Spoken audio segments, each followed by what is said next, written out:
갈라디아서 5장 5절로 6절 말씀과 19절로 22절 말씀입니다.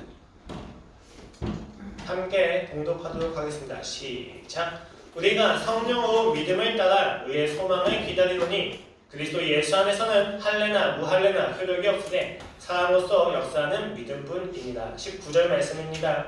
육체의 일은 분명하니 곧 음행과 더러운 것과 호색과 우상숭배와 주술과 원수 맺는 것과 분쟁과 시기와 분냄과 당짓는 것과 분연함과 이단과 투기와 술취함과 방탕함과 또 그와 같은 것들이라. 전에 너희에게 경계한 것 같이 경계하노니 이런 일을 하는 자들은 하나님의 나라를 유업으로 받지 못할 것이요 오직 성령의 열매는 사랑과 희락과 화평과 오래 참음과 자비와 양성과 충성과 온유와 절제니 이 같은 것을 금지할 법이 없느니라. 아멘. 지금까지 저희는 함께 믿음이 무엇인지, 믿음의 종류는 무엇인지, 그리고 그 믿음끼리는 어떠한 관계성이 있는지에 대해서 함께 살펴보고 있었습니다.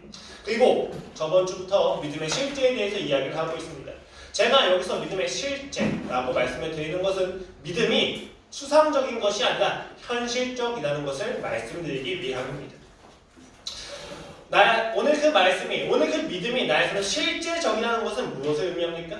정말로 내가 오늘 경험할 수 있는 것, 내가 오늘 나의 삶에서 실제 원동력이 된다는 것, 영원의 순간 속에서 하나님이 이루신 그 일들을 내가 오늘이라고 하는 이 순간 속에서 누릴 수 있다는 것을 의미합니다.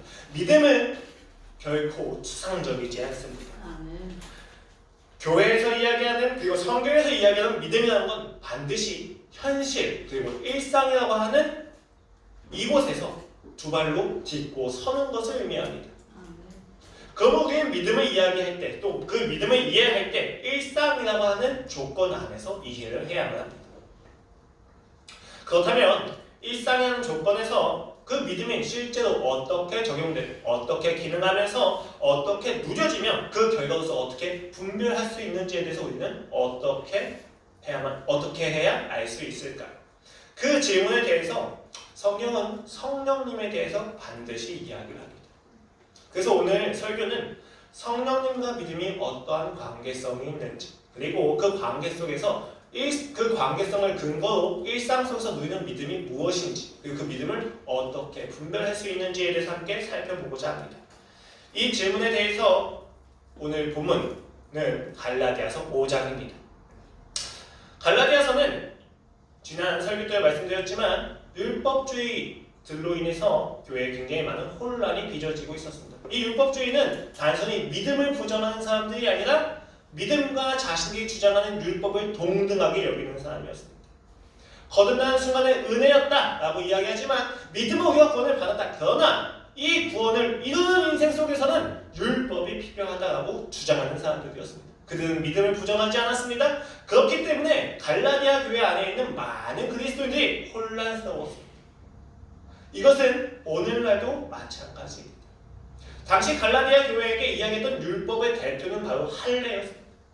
그들은 단순한 율법을 이야기하는 것이 아니라 할례를 중심으로 그 율법을 통해서만 구원이 이루어질 수 있다고 이야기를 하고 있었습니다. 오늘날 한국교회도 마찬가지입니다. 기도와 말씀에 대해서 이야기를 하지만 이 기도와 말씀이 마치 구원의 필수적인 어떤 원인이 되는 것처럼 이야기할 때가 있습니다. 구원은 하나님의 은혜이며 성화는 그 은혜에 걸맞는 우리의 책임이다라고 이야기를 하면서 언제든지 우리가 그 구원에서 박탈될 수 있는 것처럼 이야기합니다.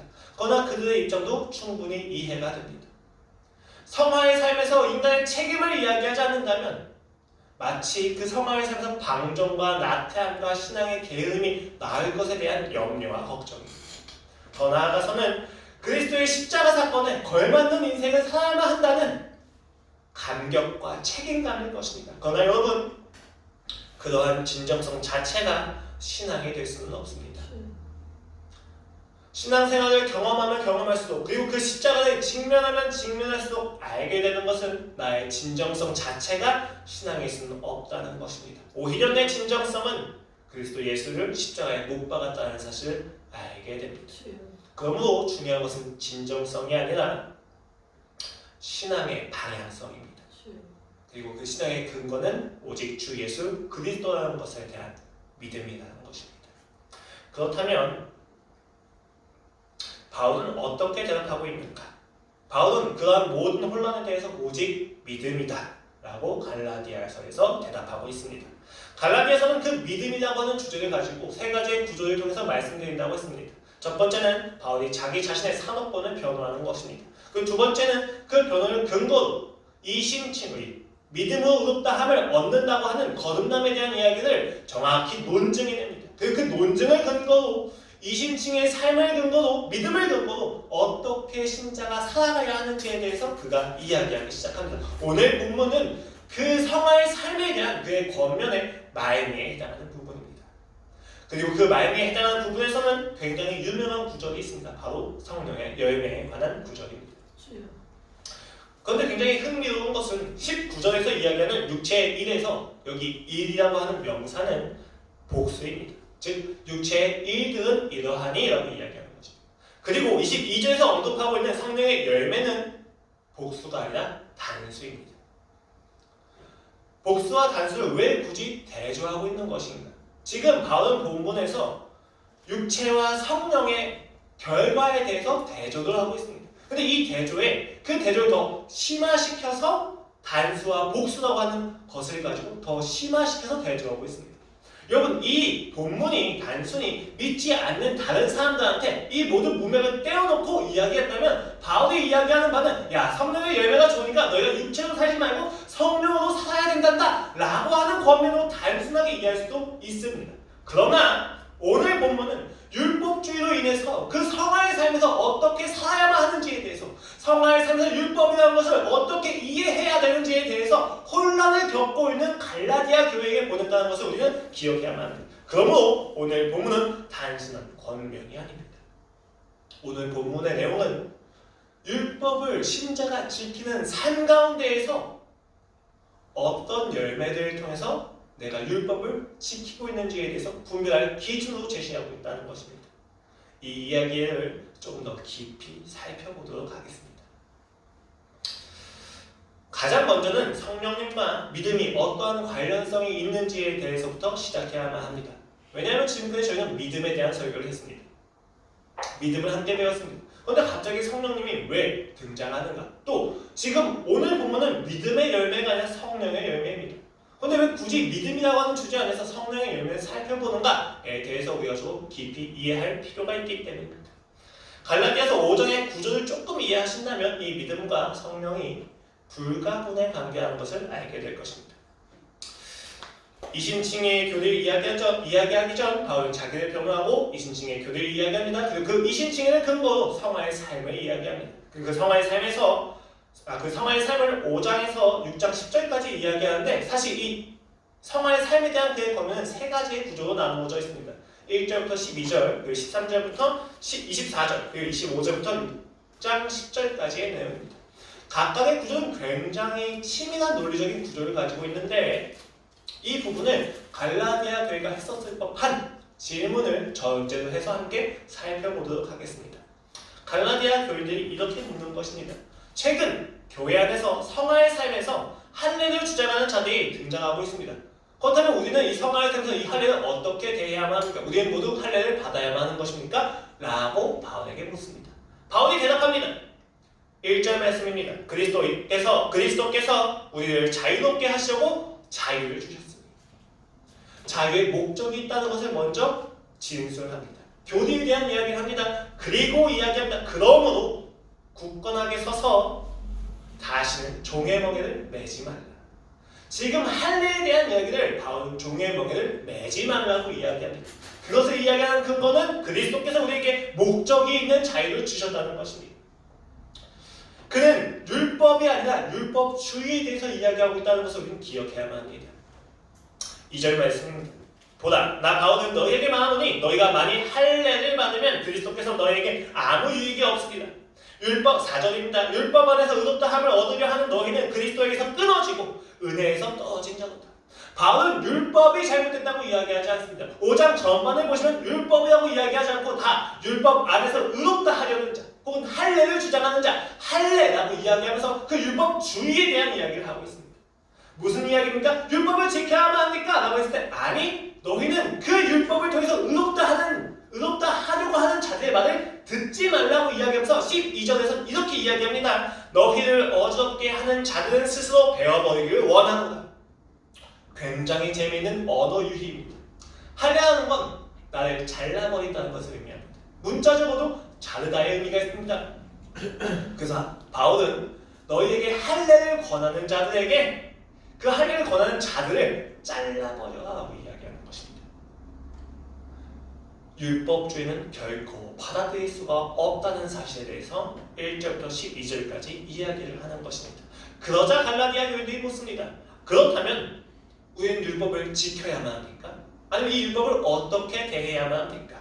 라는 질문에 바울이 대답합니다. 13절 말씀입니다. 형제들아 너희가 자유를 위하여 부르심을 입었으나 그래마저 너희의 자유는 분명히 있어 보장이 되었단다. 너희는 율법주의로부터 자유함을 얻었단다. 그러나 그 자유도 육체의 기회를 삼지 말고 오직 사랑으로 서로 종 노릇하라. 자유하게 되었습니다. 근데 굉장히 역설적이에요. 그 자유를 가지고 종이 되라고 이야기합니다. 아니 어떻게 자유를 가지고 자유를 누리라고 이야기하지 않고 종노릇하라고 이야기하느냐? 그 근거가 14절에서 이렇게 이야기합니다. 온 율법은 너의 이웃 사랑하기를 너 자신같이 하라 하신 한 말씀에서 이루어졌나니. 무슨 이야기입니까? 야, 율법의 진정한 목적은 너를 입증하는 것이 아니라 이웃을 사랑하는 것이란다. 그렇기 때문에 너희는 자유했기 때문에 그 율법을 가지고 너희 자신을 입증하려고 노력하지 말고 의롭다함을 입증하려고 하지 말고 그 이웃을 사랑해라 라고 이야기하는 것입니다. 그래서 이어서 15절 말씀부터 이렇게 이야기합니다. 만일 서로 물고 먹으면 피차 멸망할까 조심하라. 서로 물고 허리 뜯으면 비난하고 상처를 입으면 멸망할까 조심해라. 내가 이르노니 너희는 성령을 따라라 행하라. 그리하면 육체의 욕심을 이루지 아니하리라. 갈라디아 교인들이 묻는 것입니다. 그렇다면 어떻게 우리가 사랑을 가지고 율법을 이룰 수 있습니까? 오직 성령으로만 가능하단다. 17절 말씀에서 이렇게 이야기합니다. 육체의 소욕은 성령을 거스르고 성령은 육체를 거스르나니 이 둘이 서로 대적하므로 너희가 원하는 것을 하지 못하게 하려 합니다. 너희가 만일 성령의 인도하시는 바가 되면 율법 아래에 있지 아니하리라. 바울은 그 율법에 대해서 이렇게 이야기합니다. 율법의 본질은 이웃사랑이다. 이웃사랑을 하기 위해서 너희가 성령의 이끄심을 받아야 된단다. 성령과 육체는 결코 하나가 될 수 없기 때문이란다.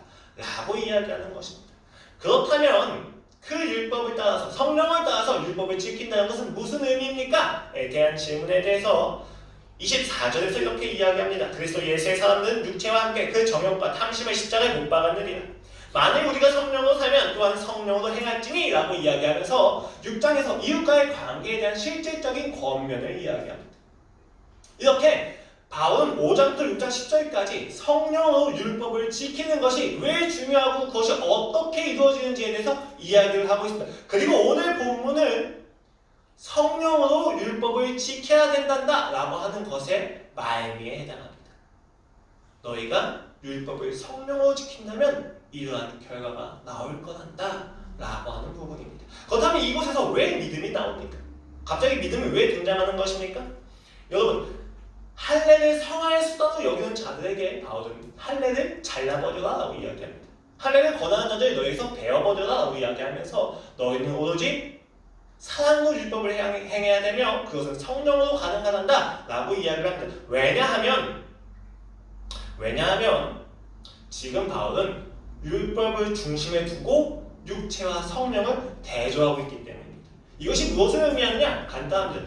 바울에게 율법은 선한 것입니다. 그런데 이 선한 율법을 육체로 지키려고 하는 사람들도 있고 성령으로 지키려고 하는 사람들이 있다는 것입니다. 그래서 5장 전체에서는 율법을 가지고 율법을 중심에 두고 육체와 성령을 끊임없이 대조하는 것입니다. 육체를 가지고 율법을 대하는 사람들은 반드시 멸망할 것이라고 이야기합니다. 하지만 성령을 가지고 율법을 대하는 자는 반드시 열매가 맺힐 거라고 이야기하는 것입니다. 여기서 왜 믿음이 등장하느냐?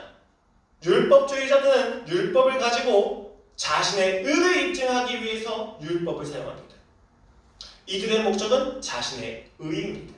자신의 의는 자신이 이루어야 되기 때문에 율법이 꼭 필요합니다. 그런데 성령은 조금 다릅니다. 성령은 스스로 의를 주장하지 않습니다. 성령은 의의 소망을 줍니다.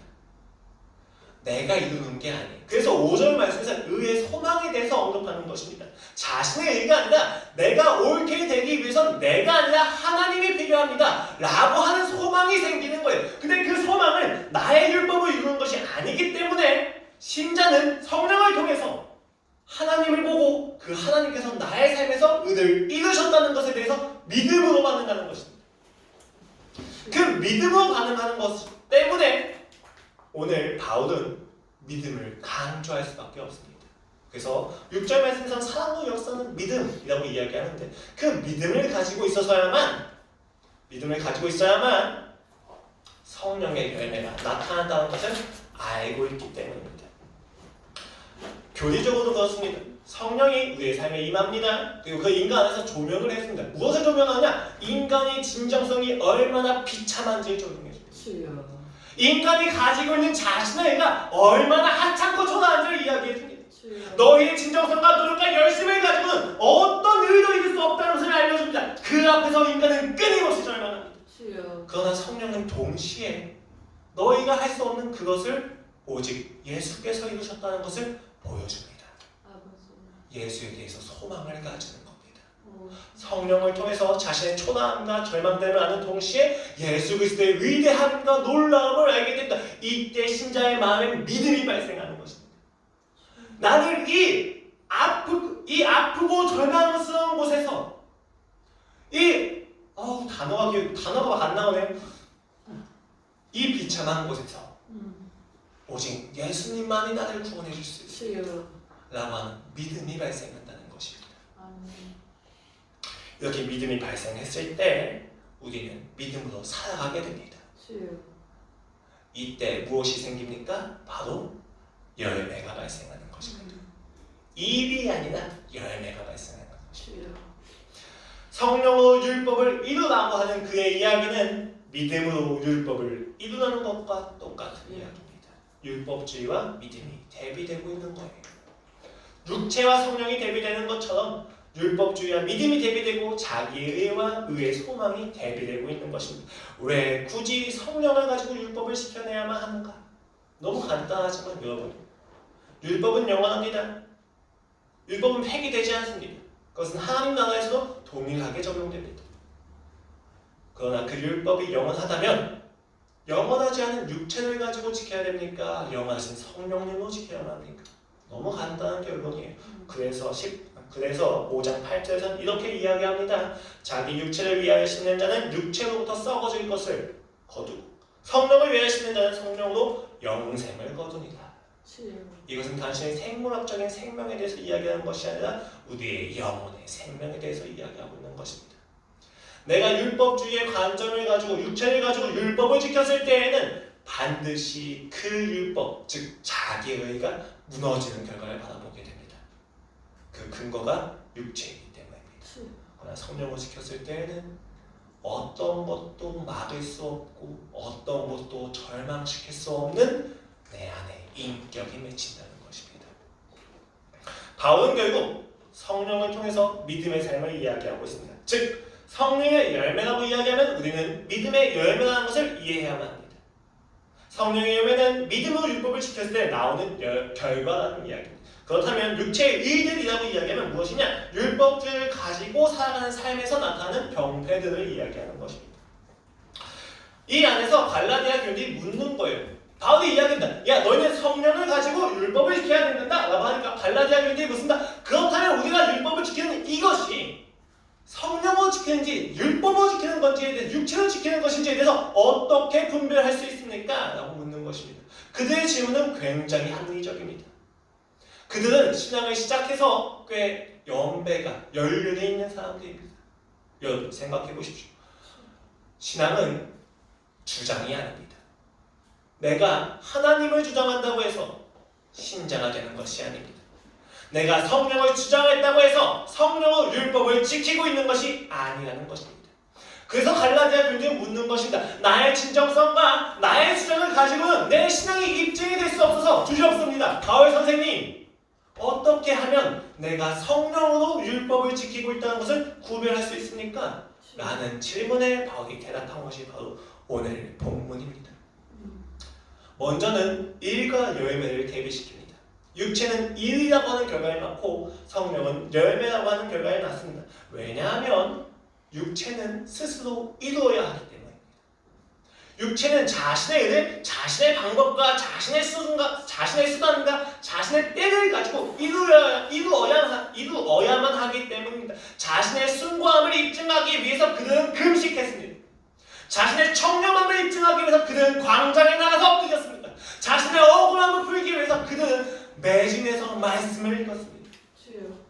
그들은 자신 안에 있는 신앙을 입증하기 위해서 끊임없이 일을 행합니다. 그 일을 통해서만 자신의 오름을 확인할 수 있는 것입니다. 그들에게 순교는 결과가 아니라 수단입니다. 내가 순교했다. 무슨 이야기입니까? 내가 순교할 만큼의 신앙이 있다는 거예요. 그러나 그것은 거짓입니다. 순교다 할지라도 순교 자체가 신앙을 입증해주지는 못하기 때문입니다. 그렇다면 열매란 건 무엇인가?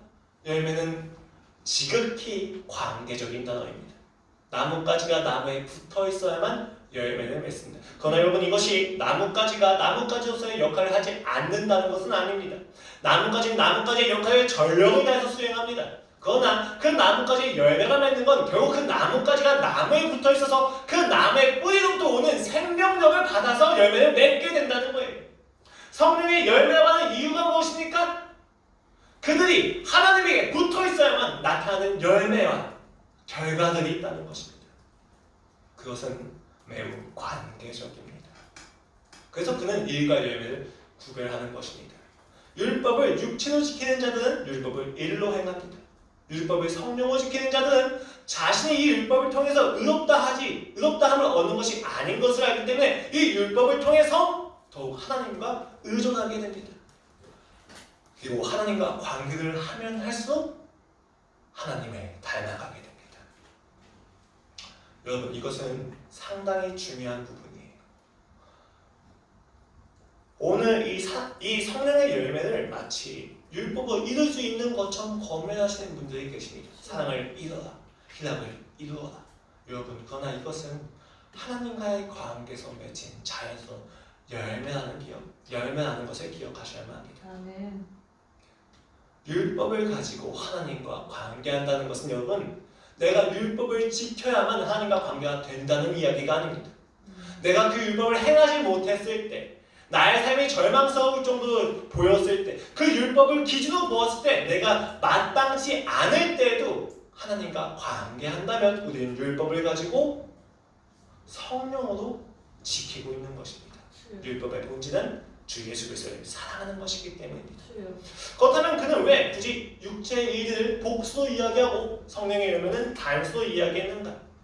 첫 번째는 육체의 일은 하나도 있다면 육체에 속하였다는 것을 나타냅니다. 15가지가 언급됐는데 그 15가지 중에 14개는 언급되지 않고 그 한 가지만 자신이 가지고 있다면 그것 역시도 육체에 속했다는 것을 의미하고 있기 때문입니다. 그러나 성령의 열매는 단수입니다.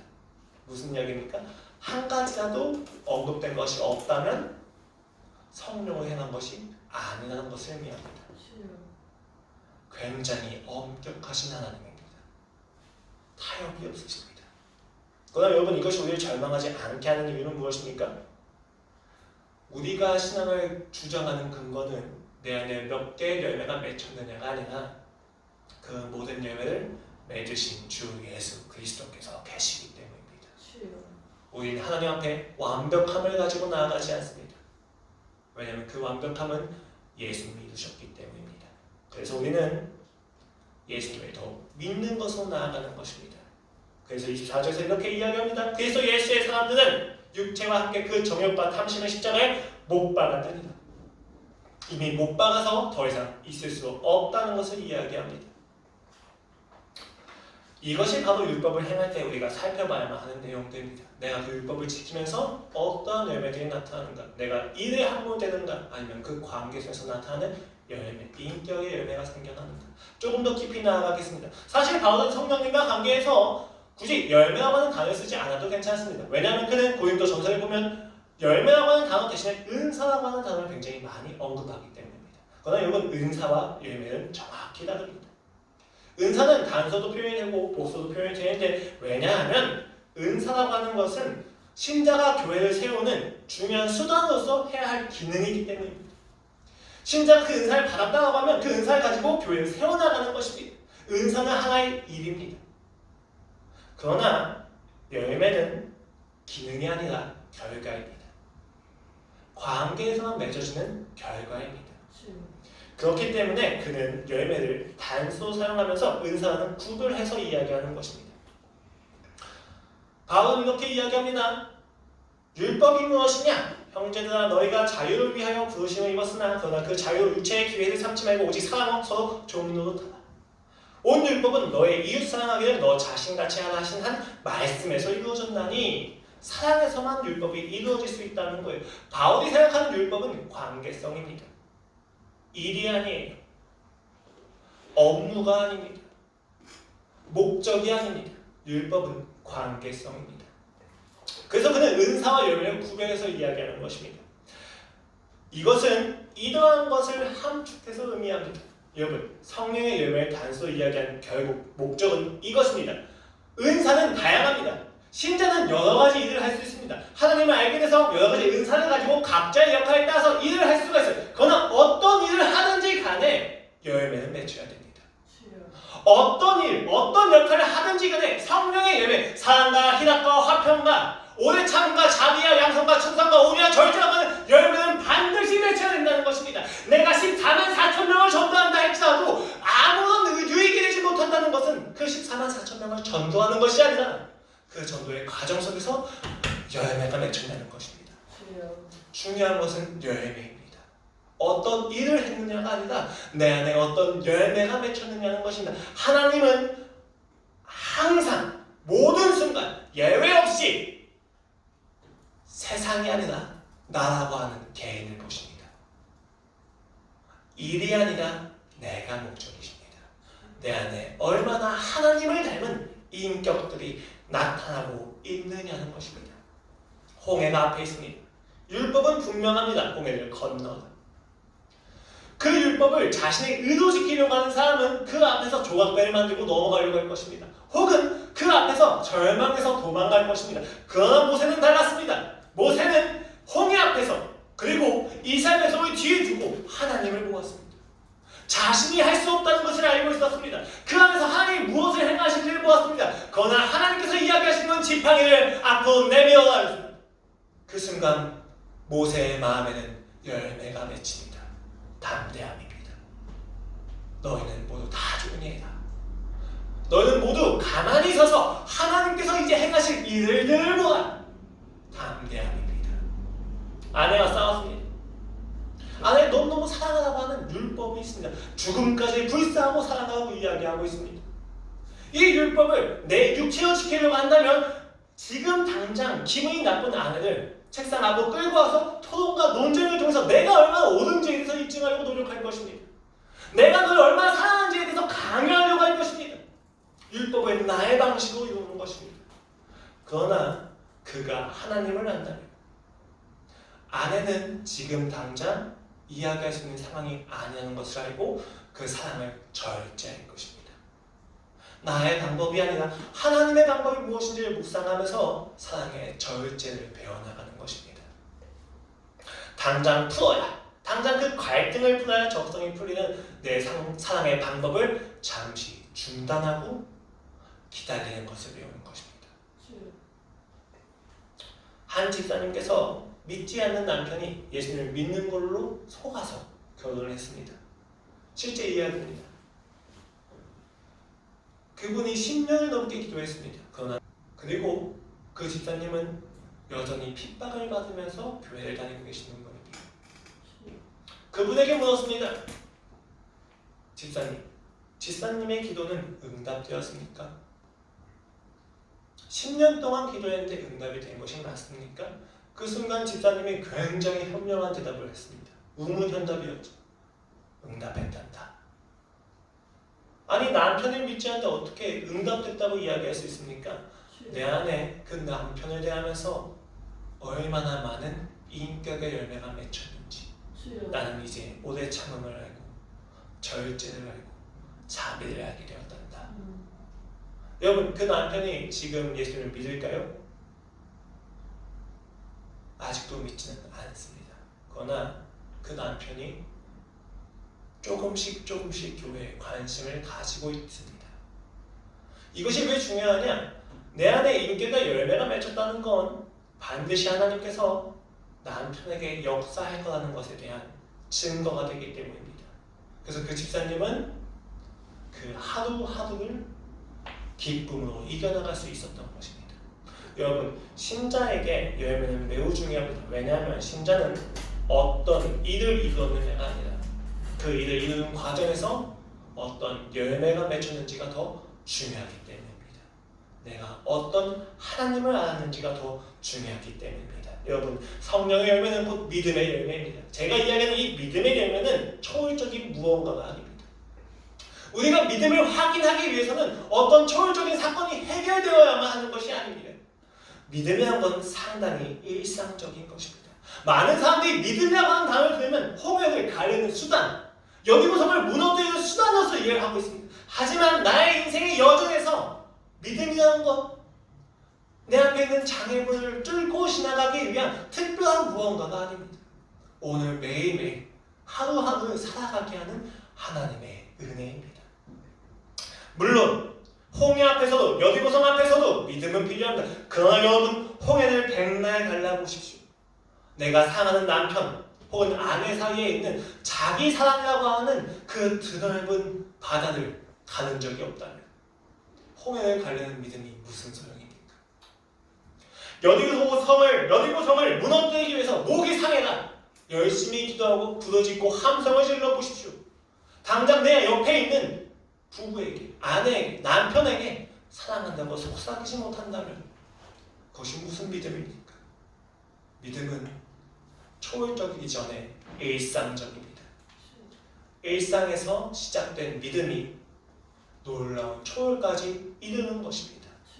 그렇기 때문에 여러분은 그 믿음을 어디서 확인해야 하느냐? 바로 오늘 여러분이 서 있는 일상에서 확인하셔야만 합니다. 남편들은 잘 들으셔야만 합니다. 음식물 쓰레기를 버리는 것도 육체가 아니라 믿음으로 행하십시오. 방바닥을 한 번 더 청소하는 것 역시도 육체가 아니라 믿음으로 행하십시오. 왜 그렇습니까? 여러분 음식물 쓰레기 버리는 게 어렵습니까? 그냥 가져다 버리면 됩니다. 그런데 그것을 육체로 행하는 사람은 그것을 일로 대하기 때문에 자기의가 생깁니다. 그럼 반드시 분열과 단파와 싸움이 일어납니다. 그러나 성령으로 행하면 내가 음식물 쓰레기를 버리는 이 가운데서 하나님께서는 나의 이 부족한 상황도 이루실 거라는 믿음이 있다면 그는 음식물 쓰레기를 버리는 가운데서 주 예수와 동행하게 됩니다. 그 동행 속에서 그는 또 다른 인격을 배워나가는 것입니다. 하나님은 우리에게 일을 요구하지 않습니다. 관계를 요구하십니다. 여러분 사람들이 그토록 이해하는 이유가 무엇입니까? 특별한 사건, 단회적인 결단, 어쩌다가 저질러버린 큰 실수 때문에 이혼하는 것처럼 여겨지십니까? 아닙니다. 그 음식물 쓰레기 하나 버려지지 못하는 것, 식사를 하면서 5분도 대화를 이어나갈 생각이 없는 무관심과 냉대, 그것이 쌓여서 이혼을 만들어내는 것입니다. 그 냉대한 무관심 속에서 결혼기념일에 반짝 잘해준다고 해서 무엇이 달라지겠습니까? 물론 그 이벤트 하나가 아내를 울릴 수는 있습니다. 남편을 울릴 수는 있습니다. 그러나 그 결혼기념일에 해준 이벤트 하나가 그녀와 그의 평생을 미소짓게 해줄 수는 없습니다. 결혼생활을 유지시키는 것은 일상 속에서 흘러넘치는 사랑입니다. 우리의 일상이 믿음의 장소라는 것에 대해서 기억하셔야만 합니다. 남편들의 문제는 이벤트를 안 했다는 것이 아니라 평소에 사랑을 표현하지 않고 사람보다 자기의 자존심을 더 앞세웠다는 것이 문제입니다. 남편에 대한 이야기를 계속하는 건 제가 남편이기 때문입니다. 제가 아내였으면 아마 아내에 대한 이야기를 했었을 것입니다. 여러분, 하나님께서 요구하시는 믿음의 장소는 지금 여러분이 두 발을 딛고 서 있는 일상입니다. 공부, 학업, 진로에 대한 준비, 그리고 나의 개인 경건 생활, 휴식, 이 모든 율법을 여러분이 이루시는 것은 믿음으로 이루셔야 합니다. 오늘날 한국교회의 비참한 현실은 이 믿음의 열매인 인격이 없기 때문에 발생한 겁니다. 노력이 부족해서, 헌신이 부족해서 오늘날 한국교회가 이런 지탄을 받고 있는 것입니까? 아닙니다. 평소에 쌓아둔 인격이 없기 때문입니다. 그 열매가 없기 때문입니다. 이들이 너무 열심히 했어요. 이들이 너무 열심히 하다 보니까 이 인격이 없어졌습니다. 고린도전서 9장을 보십시오. 14절 말씀입니다. 바울은 갑자기 굉장히 놀라운 고백을 합니다. 이와 같이 주께서도 복음 전하는 자들이 복음으로 말미암아 살리라 명하셨느니라. 그러나 내가 이것을 하나도 쓰지 아니하였고 또 이 말을 쓰는 것은 내게 이같이 하여 달라는 것이 아니라 내가 차라리 죽을지언정 누구든지 내 자랑하는 것을 헛된 데로 돌리지 못하게 하리라. 내가 복음을 전할지라도 자랑할 것이 없으면 내가 부득불할 일입니다. 만일 복음을 전하지 않으면 내게 화가 있을 것이로다. 내가 내 자의로 이것을 행하면 상을 얻으려니와 내가 자의로 아니한다 할지라도 나는 사명을 받았노라. 목숨을 불사하는, 생명을 불사하는 놀라운 생애적인 결단과 고백을 그가 이야기하면 그는 왜 이런 고백을 해야만 했습니까? 고린도전서 10장입니다. 전반부에서 그는 그리스도와 머리가 하나 되었다는 것을 이야기하면서 바로 직후에 이렇게 이야기합니다. 모든 것이 가하나 모든 것이 유익한 것은 아니오. 23절 말씀입니다. 모든 것이 가하나 모든 것이 덕을 세우는 것은 아니니 누구든지 자기의 유익을 구하지 말고 남의 유익을 구하라. 그게 놀라운 말씀입니다. 무릇 시장에서 파는 것은 양심을 위하여 묻지 말고 먹어라. 생애적인 고백을 한 이유가 무엇입니까? 먹을 것에 대한 이야기, 하기 위함입니다. 그리고 이야기합니다. 11장 4절 말씀입니다. 무릇 남자로서 머리에 무엇을 쓰고 기도나 예언을 하는 자는 그 머리를 욕되게 하는 것이요 무릇 여자로서 머리에 쓴 것을 벗고 기도나 예언을 하는 자는 그 머리를 욕되게 하는 것이니 이는 머리를 민 것과 다름이 없습니다. 그리고 나서 이야기하는 권면이 무엇입니까? 여자들은 머리에 수건을 쓰고 기도해라. 남자들은 머리에 수건을 쓰지 말고 기도하라는 것입니다. 세계적인 결단과 고백을 했으면 고린도 교회에게 어떤 것을 이야기합니까? 너희도 목숨을 걸고 순교해라. 나가서 전도해라. 주 예수 그리스도의 이름을 보여주다 죽어라. 라고 하는 것을 이야기할 거고 우리는 기대하는데 바울의 말씀은 달랐어요. 바울의 목적은 음식을 가져서 먹어라. 그걸로 인해 시험될 자가 있을 수도 있으니까 너희가 가려서 먹거나 혹은 그 출처를 묻지 말고 먹어라. 일상적입니다. 야, 기도할 때 수건 쓰는 거에 대해서 이야기해 줄게. 일상적입니다. 그 생애적인 고백과 믿음의 결단이 매우 일상적이라는 것입니다. 여러분, 우리는 믿음을 생각할 때마다 마치 놀랍고 생애적인 무언가를 생각해내곤 합니다. 순교해야만 하는 것처럼 여겨집니다. 일제강점기 당시에 핍박을 받았던 주규철 목사님과 손영원 목사님처럼 핍박 중에서도 지키는 무언가를 이야기합니다. 그렇지 않습니다. 그 생애적인 고백과 그 생애적인 결단은 오늘 나의 이 일상에서 이루어져야만 합니다. 주 예수 그리스도를 향한 나의 갈망과 사랑은 내가 오늘 공부를 하면서 설거지를 하면서 음식물 쓰레기를 먹으면서 청소를 하면서 확인되어져야만 한다는 것입니다. 나의 삶의 고백은 그런 결과로 나와야 한다는 것입니다. 아까도 말씀을 드렸습니다. 순교는 내 신앙을 입증하는 수단이 아닙니다. 순교는 내 신앙이 주 예수 그리스도를 너무너무 사랑해서 그의 이름을 한 번에도 부정하는 것을 견딜 수 없는 마음의 충만함입니다. 그것이 너무 충만하기 때문에 한 번이라도 내 생명을 부진시키기 위해서 부정할 수 없는 마음의 충만함의 결과가 순교입니다. 바울은 그 순교의 마음이, 그 순교의 충만함이 이 일상에서 있어야 된다고 이야기하는 것입니다. 저 사람이 나를 싫어하나? 저 사람과 관계된 나한테 유익이 되지 않는 것 같아 라고 하는 관계성에서 우리 순교의 각오를 해야만 합니다. 음식물 쓰레기를 버리는 것에 대해서 난 저렇게 더러운 거 만지고 싶지 않은데 라고 하는 것에서 우리는 순교의 각오를 해야만 합니다. 주여. 아침에 깨어날 때마다 나는 오늘 잠이 필요해. 난 조금 더 잘래. 오늘 날 스트레스 풀기 위해서 내가 게임을 해야 돼. TV를 봐야 돼. 소설을 읽어야 돼. 라고 하는 여러 가지 세상의 그 유혹 속에서 우리가 해야 될 것은 순교의 각오입니다. 내가 이것을 읽어서 살아난다 할지라도 나는 주 예수 그리스도를 포기할 수 없다. 주여. 라고 하는 것이 우리의 일상에서 나타나야만 한다는 것입니다. 주여. 물론 여러분, 율법이 쉽습니다. 율법주의가 얼마나 쉽습니까? 이렇게 해라 저렇게 해라 이건 하지 마라 편합니다. 생각하지 않아도 됩니다. 갈등하지 않아도 됩니다. 지지고 볶고 시간을 낭비하지 않아도 괜찮습니다. 내가 이것을 하는 그 순간 시키는 대로 하면 내가 모든 갈등과 고민에서 해방이 됩니다. 주님 내가 기도했습니다. 그러니까 난 괜찮은 거죠? 라고 깔끔합니다. 그러나 여러분 신앙은 그렇지 않습니다. 그래서 바울은 5장에서 이렇게 이야기한 것입니다. 11절 말씀입니다. 형제들아 내가 지금까지 할례를 전한다면 어찌하여 지금까지 박해를 받는가? 자신이 박해를 받는 이유가 할례를 전하지 않았기 때문이라는 것입니다. 그리하였으면 십자가의 걸림돌이 제거되었으니 할례를 전하는 순간 십자가의 걸림돌이 제거된다. 왜 그렇습니까? 율법에서 오는 편안함은 십자가에서 오는 주 예수 그리스도의 유익을 삭제하는 결과가 하는 것입니다. 그렇다면 주 예수 그리스도의 그 불편한 걸림돌은 무엇입니까? 예수 그리스도를 아는 순간 우리의 삶에서 율법주의로 만족할 수 없는 것은 무엇입니까? 그리스도의 공로로만 내가 살았다는 사실입니다.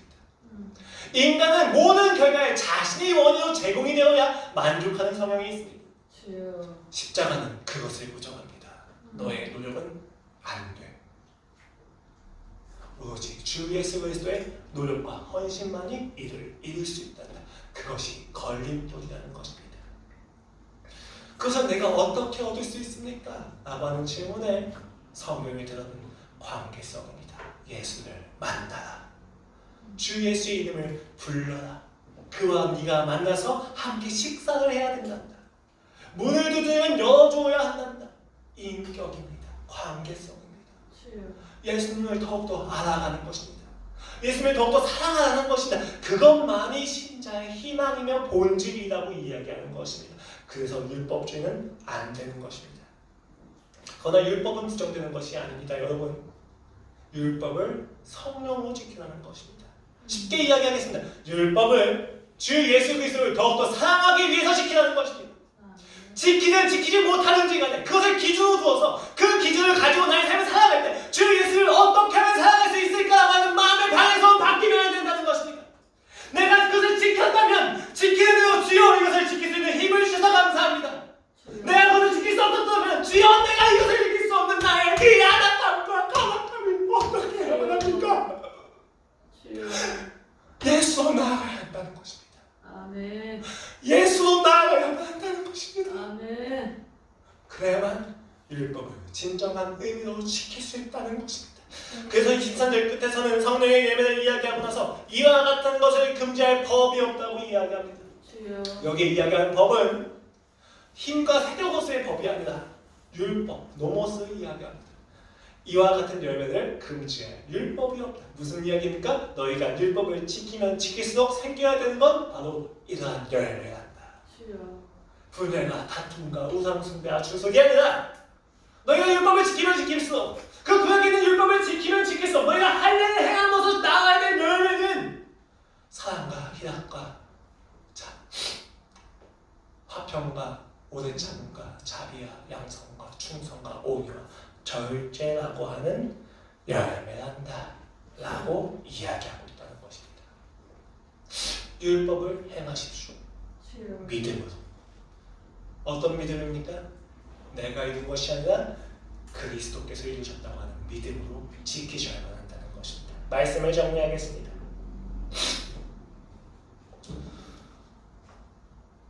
믿음이 일상적이라는 사실, 믿음이 실제적이라는 것은 무엇을 의미합니까?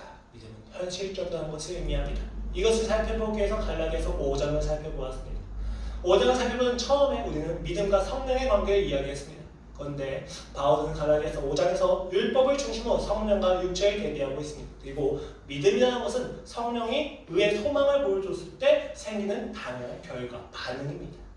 그러면 이 믿음은 성령과 지금 동일하게 사용되고 있습니다. 그렇다면 이 성령의 열매라는 것이 무엇이냐? 라고 했었을 때 이 본문 자체는 율법을 너희가 성령을 지키면 나타나는 결과들이란다 라고 하는 문맥 안에서 우리가 믿음을 지킨다는 것은 이런 열매가 나타나야만 한다는 것을 의미한다고 이야기했습니다. 즉 우리가 오늘 일상 속에서 믿음을 지키면서 확인해야 될 것은 얼만큼 나의 믿음에 하나님이 반응해서 나의 상황과 조건을 바꾸셨는가가 아니라 하나님이 나의 믿음에 반응해서 나의 삶에서 어떠한 하나님의 성품들이 드러나느냐는 것입니다. 주여. 하나님의 성품을 내가 얼만큼 아냐는 것이다. 여러분 믿음은 반드시 그 대상을 닮아가게 합니다. 아멘. 내가 돈을 믿으면 돈처럼 자본주의처럼 인간을 비인격화시키기 시작합니다. 내가 물질과 이 땅에 있는 성욕과 나의 행복에 있어서 다른 가치를 믿는 만큼 나는 그렇게 닮아가게 됩니다. 인간을 비인간화시킨다는 것입니다. 그러나 하나님을 믿는 사람은 그 하나님을 닮아갑니다. 나를 사랑하신 사람, 내게 행하신 축복과 자비와 양성과 절제를 배워간다는 것입니다. 오늘 여러분의 믿음의 현장, 믿음의 현실, 믿음의 실제에서 발견하셔야 될 것은 바로 이 성품입니다. 그 열매들을 확인하시기를 축원하겠습니다. 아멘. 기도하시겠습니다. 하나님 아버지, 열매는 내가 맺는 것이 아니라 나를 통해서 주 예수님이 맺으시는 것입니다. 주여. 그 열매를 주님과의 관계 속에서 더욱더 깊이 묵상하게 하시고 마침내 맺게 하시옵소서. 그 열매를 발견하는 순간 주여 내가 다시 무릎 꿇고 경배하게 해주시옵소서. 아멘. 아버지 우리의 현실 속에서 내가 지켜야 될 율법이 너무도 많습니다. 주여. 이 율법은 나에게 정죄와 저주를 가져다 주지만 내가 지켜야 할 것이 무엇인지 보여주지만 내게 지켜낼 힘은 주지 않습니다. 그러나 주님 아멘. 주 예수 그리스도께서 이것에 오시고 죽으시고 부활하시는 것을 통해서 나는 이제 이것을 지켜낼 힘을 얻었습니다.